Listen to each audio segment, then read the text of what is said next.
Hello viewers, welcome. আজকে আমি দেখাবো এক্সেলে কিভাবে আমরা রাউন্ড আপ এবং রাউন্ড ডাউন এই দুটি ফাংশন ব্যবহার করতে পারি।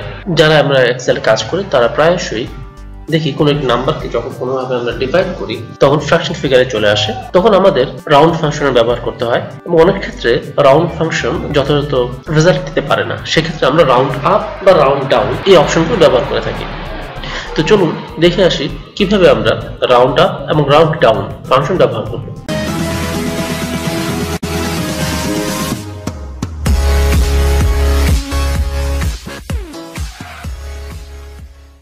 আমি এখানে দুটি টেবিল তৈরি করে রেখেছি, একটি হচ্ছে রাউন্ড আপের, অন্যটি হচ্ছে রাউন্ড ডাউন। এই দুটি টেবিলের মাধ্যমে আমি আপনাদের বোঝানোর চেষ্টা করব কিভাবে আমরা রাউন্ড আপ এবং রাউন্ড ডাউন এই দুটি অপশন ব্যবহার করব। তো প্রথমত আমি কিছু ইন্টিজার নাম্বার নিয়েছি, তারপর আমি ডিভাইড করেছি কিছু নাম্বার দ্বারা, তারপর আমার রেজাল্ট এসেছে। এখানে দেখুন প্রত্যেকটিতে ফ্র্যাকশন ফিগার এসেছে। তারপর আমি যেটি করেছি রাউন্ড ফাংশন ব্যবহার করেছে। রাউন্ড ফাংশন সম্পর্কে যাদের ক্লিয়ার ধারণা নেই তারা ভিডিও ডেসক্রিপশনে একটি লিংক দেওয়া আছে, অথবা ভিডিওর উপর দিকে ডান দিকের কোণায় আই বাটনে ক্লিক করে আপনারা সেই ভিডিওটি দেখে আসতে পারেন। তাহলে আপনাদের রাউন্ড সম্পর্কে ধারণাটা সম্পূর্ণভাবে পরিষ্কার হয়ে যাবে। তো আমি রাউন্ড ফাংশন কিভাবে ব্যবহার করতে হয় সেটি একবার দেখিয়ে দিচ্ছি আপনাদের বোঝানোর স্বার্থে। আমি এটাই মুছে দিচ্ছি এখান থেকে। রাউন্ড ফাংশন ব্যবহার করতে হয় কোনো একটি ফ্র্যাকশন ফিগারকে রাউন্ডেড করার জন্য। রাউন্ড শুরু করার জন্য আমরা যে কোনো ফাংশন শুরু করার আগে যেমন ইকুয়াল সাইন দিতে হয়, আমরা ইকুয়াল সাইন দেব। এবার লিখবো R O U and round, first bracket open করছি। এবার হচ্ছে নাম্বার হচ্ছে যে নাম্বারটিকে আমরা রাউন্ড করব। আমাদের নাম্বার হচ্ছে এটি D5 সেলে আছে, আমি সিলেক্ট করে নিচ্ছি। এবার কমা আছে নাম্বার ডিজিটস, অর্থাৎ ডেসিমেলের পরে কয়টি সংখ্যা থাকবে। ডেসিমেলের পরে আমাদের কোনো সংখ্যা থাকবে না, সেই জন্য আমরা দিচ্ছি 0। এবার ফার্স্ট ব্র্যাকেট ক্লোজ করে দিচ্ছি, এন্টার প্রেস করছি। আমরা ড্র্যাগ এন্ড ড্রপ করে নিচের দিকে চলে যাই, তাহলে আমাদের রাউন্ড নাম্বার চলে আসবে। এবার আমরা রাউন্ড আপ এর ব্যবহারটি দেখবো। ইকুয়াল সাইন দিচ্ছি, লিখবো R O U and round, নিচের দিকে চলে আসলো আমাদের সাজেশন। আমরা রাউন্ড আপ নিয়ে ট্যাপ করে দিচ্ছি, ফার্স্ট ব্র্যাকেট অটোমেটিক চলে আসলো। এবার যাচ্ছে নাম্বার, কোন নাম্বারটি আমরা রাউন্ড আপ করব। আমরা রাউন্ড আপ করব এই সেলটি, আমরা সেলটি নিয়ে নিচ্ছি, কোমা নাম্বার অফ ডিজিট। যদি আমাদের ডেসিমেলের পরে কোনো ঘর রাখতে হয় বা সংখ্যা রাখতে হয় সেক্ষেত্রে আমরা এখানে ডিজিটটি দিব। আমরা আপাতত এখানে 0 দিচ্ছি, দেখি আমরা 0তে কি রেজাল্ট আসে। আমরা 0 দিয়ে ফার্স্ট ব্র্যাকেট ক্লোজ করে দিচ্ছি, এবার এন্টার প্রেস করছি। দেখুন 78। ওকে, রাউন্ডে যা ছিল তাই রাউন্ড আপ 0তে আসলো। আমরা ড্র্যাগ এন্ড ড্রপ করে একটু নিচের দিকে যাই, দেখি কি হয়। 78, 81.5 এর রাউন্ড আপ 0, 82, 18.88, 19, 58.333 আসলো 59। ওকে, তো আমাদের এখানে রাউন্ড আপে যেটি আসলো সেটা হচ্ছে যে সবসময় রাউন্ড আপ হবে 0, ফ্র্যাকশন ফিগারে কিছু থাকবে না। যেমন 77.5 ছিল, সেখানে চলে আসলো অটোমেটিক 78। 81.5 ছিল, সেখানে আসলো 82। এখানে 18.88, সেখানে আসলো রাউন্ড আপ এক ঘর উপরে 19। 58.33, সেখানে আসলো 59, অর্থাৎ উপর দিকে আসবে। অর্থাৎ ফ্র্যাকশন ফিগারের সাথে যে মূল দশমিকের আগের যে ইন্টিজারটি থাকবে তার এক স্টেপ উপর দিকে চলে আসবে রাউন্ড আপ 0তে যদি আমরা দিই। এবার আমরা রাউন্ড আপ 1-এ যাব। রাউন্ড আপের অন্য একটি নাম্বার ডিজিট যদি 1 হয় সেই ক্ষেত্রে কি হবে। আমরা ইকুয়াল দিচ্ছি আর O U and round dot আমরা নিয়েছি। এবার হচ্ছে নাম্বার আমাদের এই সেট সিলেক্ট করে নিচ্ছি, কমা দিচ্ছি, নাম্বার ডিজিট আমরা 1 দিচ্ছি। এবার ব্র্যাকেট ক্লোজ করে দিচ্ছি, এন্টার প্রেস। তাহলে দেখুন রাউন্ড আপ 1-এ কি হয়। রাউন্ড আপ 1 হচ্ছে পয়েন্ট পরে যে নাম্বারটি থাকবে সেটি নিয়ে তারা কাজ করবে। তো আমরা ড্র্যাগ এন্ড ড্রপ একটু করে নিই নিচের দিকে। ওকে, তাহলে দেখুন 77.5 রাউন্ড আপ 1 ডিজিট হচ্ছে আমার 0.5। এখানে সে কোনো কিছু করলো না, যেহেতু একদম 77.5 সে এখানে রাখলো 77.5, 81.5 পর্যন্ত রাখলো, 88.89। তাহলে এক নাম্বার ডিজিটে আছে 8, 2 নাম্বার ডিজিটে 8, তাহলে 0.5 এর উপরে আছে, এই জন্য 8 এর সাথে 1 যোগ হয়ে 18.9 হয়ে গেল।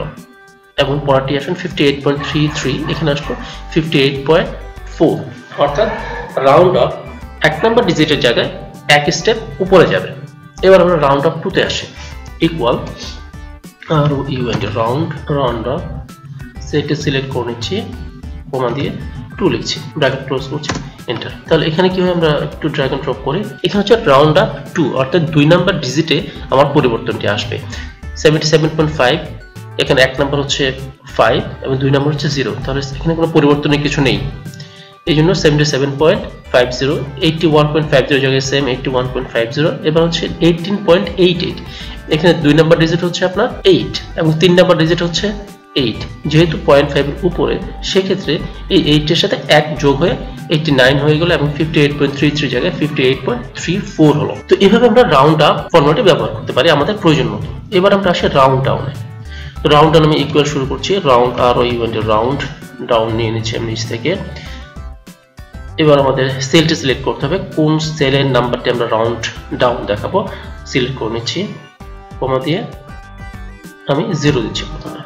এবার ব্র্যাকেট ক্লোজ করছি, এন্টার প্রেস করছি। রাউন্ড ডাউনের ক্ষেত্রে আমাদের নিচের দিকে যাবে, সংখ্যাগুলো নিচের দিকে আসবে।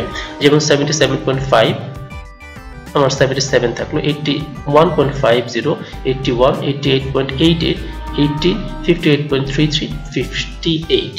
ওকে, যেহেতু আমি 0 দিয়েছি তার মানে ডেসিমেলের পরের কোনো সংখ্যা এখানে বিবেচ্য হবে না, একদম ইন্টিজার হচ্ছে প্রথম দশমিকের আগে যা আছে সেই নাম্বারগুলো থেকে গেল। এবার আমরা আসবো রাউন্ড ডাউন 1 এ, ইকুয়াল আর ও ইভেন্টের রাউন্ড ডাউন নিয়ে নিচ্ছি আমি, সেলটি সিলেক্ট করে নিচ্ছি, এবার কমা দিচ্ছি। এবার নাম্বার যেটা আমি দিচ্ছি 1 এ, ব্র্যাকেট ক্লোজ করছি, এন্টার প্রেস করছি। তাহলে 77.50 আসলে এখানে একটু ড্র্যাগ এন্ড ড্রপ করে নিচে দিকে আসে। এবার দেখুন আমার ভাগটার পরে এক নাম্বার যে ডিজিট বা নাম্বার সেটি চেঞ্জ হবে। তাহলে 77.50 এখানে যেহেতু 0 আছে তাই চেঞ্জ হওয়ার কোনো প্রশ্ন আসে না। 77.50 থাকলো, 81.50, 81.50 থাকলো। এবার আসুন এখানে 18.88, এখানে আমার আসলো 18.80। আমার একটি ডিজিট রাখতে হবে, ভগ্নাংশের পরে 1 ডিজিট, সেই জন্য 8 থেকে 80 থেকে গেল 58.333, এখানে 58.30 থেকে গেল। এখানে একটু জিনিস দেখবেন যে যখন আমরা 1 দিচ্ছি শুধুমাত্র পয়েন্টের পরে 1 পর্যন্ত থেকে যাচ্ছে, এখানে বাকি কি আছে সেগুলো কিন্তু বিবেচ্য না। এবার আমরা আসি রাউন্ড ডাউন 2 তে, ইকুয়াল রাউন্ড ডাউন, নাম্বারটি সিলেক্ট করে নিচ্ছি। এবার নাম্বার ডিজিট আমরা দিচ্ছি 2, ব্র্যাকেট ক্লোজ করে নিচ্ছি, এন্টার প্রেস করছি। এটাকে আমি একটু বোল্ড করে নেই। ওকে, এবার আমি ড্র্যাগ এন্ড ড্রপ করে নিচে দিকে যাচ্ছি।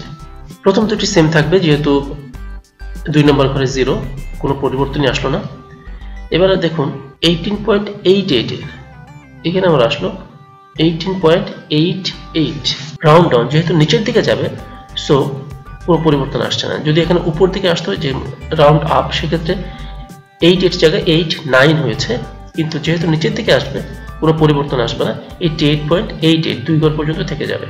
58.33, এখানে দেখুন যেহেতু ডাউন স্টেয়ার নিচের দিকে যাবে সেহেতু 58.33 থেকে গেল, কিন্তু রাউন্ড আপের ক্ষেত্রে দেখবেন 58.34 হয়েছে। তো বন্ধুরা, আশা করি এই ভিডিও থেকে আপনারা রাউন্ড আপ এবং রাউন্ড ডাউন সম্পর্কে কিছুটা ধারণা অর্জন করতে পেরেছেন। তো এইভাবে আমরা রাউন্ড আপ এবং রাউন্ড ডাউন ফাংশন ব্যবহার করে আমাদের ফ্র্যাকশন ফিগারগুলোকে আমাদের প্রয়োজন মতো রাউন্ডেড করে নিতে পারি। তো আশা করি এই ভিডিওটা আপনাদের ভালো লেগেছে। যদি ভালো লেগে থাকে তাহলে আমার এই চ্যানেলটি অবশ্যই সাবস্ক্রাইব করবেন।